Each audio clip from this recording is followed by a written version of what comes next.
Assalamualaikum warahmatullahi wabarakatuh. Anak-anak kelas 5B, apa kabar kalian semuanya hari ini? Semoga kita semua tetap dalam lindungan Allah Subhanahu wa taala ya. Amin ya rabbal alamin. Anak-anak, hari ini kita mau mulai masuk ke tema 4. Walaupun PTS kita belum, PTS kita cuma sampai tema 3 ya. Jadi kita masuk tema 4 agak lebih santai supaya nanti ke PAS-nya tidak terlalu kejar-kejaran gitu ya. Nah, hari ini kita mau masuk ke bahasa Indonesia. Tema 4, subtema 1, sehat itu penting. Tapi bahasa Indonesia dulu yang mau kita bahas tentang pantun. Kita sudah pernah belajar pantun nih di kelas 4. Mudah-mudahan sih masih ingat sedikit-sedikit ya. Biar kita lebih paham, yuk kita ingat-ingat lagi dan lebih memahami lagi. Yang pertama, pantun itu apa sih? Nah, pantun ini merupakan salah satu seni merangkai kata. Sama seperti puisi, prosa ya, atau menulis lagu, itu sama, merangkai kata. Pantun dapat digunakan untuk mengungkapkan perasaan seseorang tentang suatu kejadian atau peristiwa yang sedang dialaminya. Tapi pantun memiliki ciri khas tersendiri sehingga berbeda dengan bentuk puisi lainnya. Seperti contoh berikut ini. Ini ada contoh pantun nih. Cara membacanya pun lain ya sama puisi ya. Bermain di taman dengan akur, bersama teman naik jungkat-jungkit. Mari kawan kita bersyukur, menjaga kesehatan sebelum sakit. Nah, itu salah satu contoh pantun. Nih, contoh pantun kita. Lihat yang barisan pertama dan kedua itu namanya sampiran. Yang ketiga dan keempat itu namanya isi. Nanti kita bahas lebih lanjut. Kita lanjutkan ke slide berikutnya. Ciri-ciri dan jenis-jenis pantun. Jadi tadi seperti Ibu bilang, pantun punya ciri khas tersendiri. Sama seperti mungkin puisi, lagu, dan lain-lain pasti punya ciri khasnya. Nah, ciri-ciri pantun nih, kalau kalian masih ingat, yang pertama pasti bersajak ABAB. ABAB itu misalnya barisan pertama belakangnya A, barisan kedua belakangnya B, baris ketiga belakangnya A lagi, barisan keempat belakangnya B lagi. Tidak mesti hurufnya belakangnya ABAB, tapi sajaknya ABAB. Jadi kalau misalnya baris pertamanya I, keduanya A, berarti ketiganya I lagi, keempatnya A lagi. Gitu maksudnya ya. Kemudian terdiri atas 4 baris dalam satu bait. Jadi satu baitnya itu pasti ada 4 baris. Gitu, seperti pantun yang contoh sebelumnya tadi. Kemudian setiap baris terdiri atas 8-12 suku kata. Jadi tidak panjang-panjang dan juga tidak pendek-pendek ya pantun itu. 8-12 suku kata satu barisnya. Kemudian ada 2 bagian, yaitu sampiran dan isi. Baris pertama dan kedua itu sampiran, kemudian baris ketiga dan keempat itu isi namanya.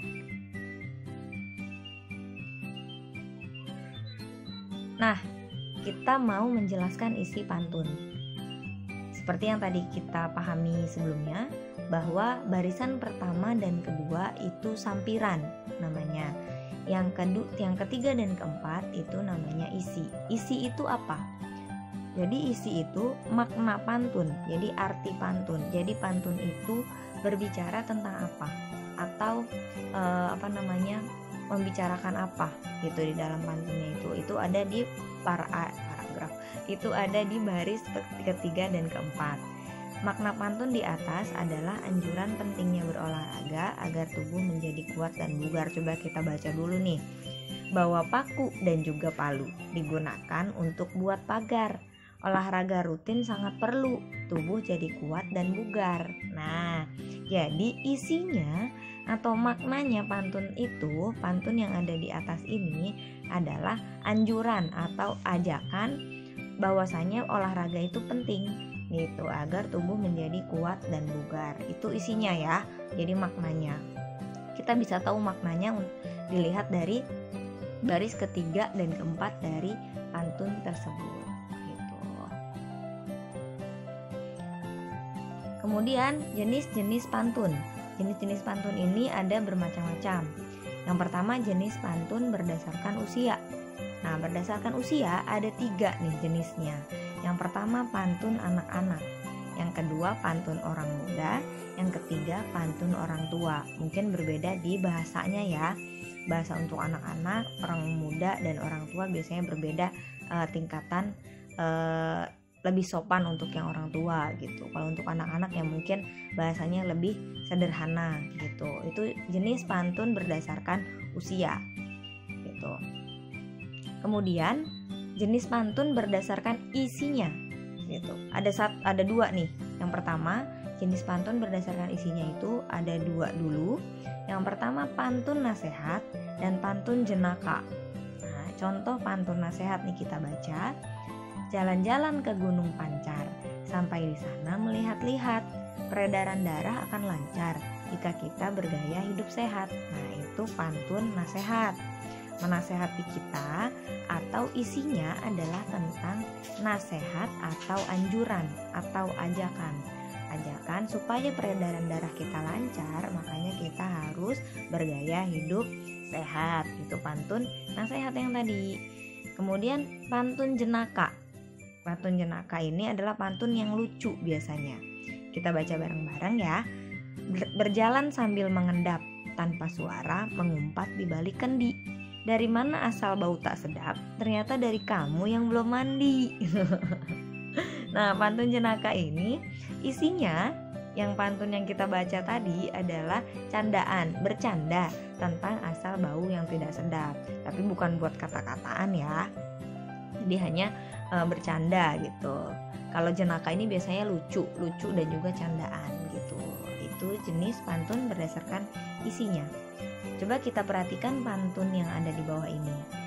Pergi mendaki ke gunung tinggi, di tengah gunung ada gua. Nenek coba unjuk gigi, tapi sayang cuma 2. Nah, dari pantun ini jenis pantunnya kira-kira apa deh? Jenis pantunnya ini pantun jenaka. Ciri-cirinya apa? Ciri-cirinya sajaknya AB-AB, lihat di huruf belakangnya itu barisan pertama huruf belakangnya I, yang keduanya A, kemudian yang ketiga I lagi, yang keempat A lagi. Berarti sajaknya AB-AB gitu ya. Belakangnya I-A. Itu ciri-cirinya. Kemudian ada 4 baris, kemudian ada sampirannya yang baris pertama dan kedua, dan ada isinya yang ketiga dan keempat. Jadi isinya apa? Isi dari pantun itu apa? Itu adalah candaan untuk orang, maksudnya nenek-nenek gitu ya. Nenek-nenek, nenek-nenek pengen unjuk gigi, pengen nunjukin giginya, taunya cuma ada 2, itu kan bercanda gitu. Bercanda, maka namanya pantun jenaka. Oke, kita lanjut lagi jenis pantun berdasarkan isinya. Yang kedua, tadi yang pertama, sekarang yang kedua. Ada jenis pantun teka-teki sama pantun kiasan. Pantun teka-teki itu biasanya yang perlu dijawab gitu ya, kayak kita biasa teka-teki, tebak-tebakan gitu. Kemudian pantun kiasan. Pantun kiasan ini adalah pantun isinya kiasan atau ibarat, atau kita maksudnya menjelaskan sesuatu yang lain gitu ya dengan kiasan, dengan sesuatu hal yang lain gitu dari benda aslinya gitu. Kita lihat contoh pantun teka-tekinya dulu ya. Pagi-pagi ikut aerobik, jangan lupa pakai sepatu, berkaki 4 dan mengimbik. Hewan apakah itu? Apa coba? Yang B gitu, itu kambing. Jadi kalau pantun teka-teki biasanya ada jawabannya karena dia fungsinya adalah untuk tebak-tebakan. Jadi pantun teka-teki biasanya pertanyaan yang menarik untuk dijawab pada bagian isi pantun.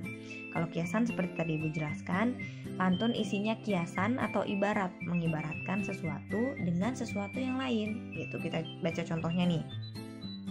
Lihat adik duduk termenung, membayangkan enaknya kue pai. Hendak hati memeluk gunung, apa daya tangan tak sampai. Lihat isinya, hendak hati memeluk gunung, apa daya tangan tak sampai. Masa sih kita bisa memeluk gunung? Kan gak bisa ya, kegedean. Nah jadi istilahnya gini, kita pengen mencapai sesuatu tapi tidak sampai gitu, tapi tidak bisa. Nah ini adalah pantun kiasannya. Kita mau melakukan sesuatu atau kita ingin sesuatu tapi kita tidak bisa untuk mencapai itu, kita tidak bisa meraih itu. Itu kiasannya. Jadi dikiaskan atau diibaratkan mau memeluk gunung kan nggak bisa gitu. Oke anak-anak, itu jenis pantun. Jadi jenis pantun tadi ada yang berdasarkan usia, yang usia anak-anak, kemudian usia muda, dan usia orang tua. Kemudian jenis pantun berdasarkan isinya itu ada empat, ingat-ingat. Yang pertama tadi pantun nasihat, kemudian pantun jenaka, kemudian pantun teka-teki, lalu pantun kiasan. Ada 4 ya, jangan lupa. Oke, kita masuk ke kegiatan hari ini. Kegiatan hari ini adalah anak-anak membuat. Kalau nggak membuat berarti mencari ya. 1 pantun nasihat, 1 pantun jenaka, 1 pantun teka-teki. Dicari atau dibuat lebih bagus, berarti lebih jarang dipakai orang ya. Kalau misalnya nyari itu biasanya yang satu pakai, yang satunya pakai, wah nanti banyak yang pakai gitu. Nah, 1 pantun nasihat, 1 pantun jenaka, dan 1 pantun teka-teki kalian catat dulu di buku tulis. Catat dulu di buku tulisnya. Kemudian disetorkan besok hari Selasa.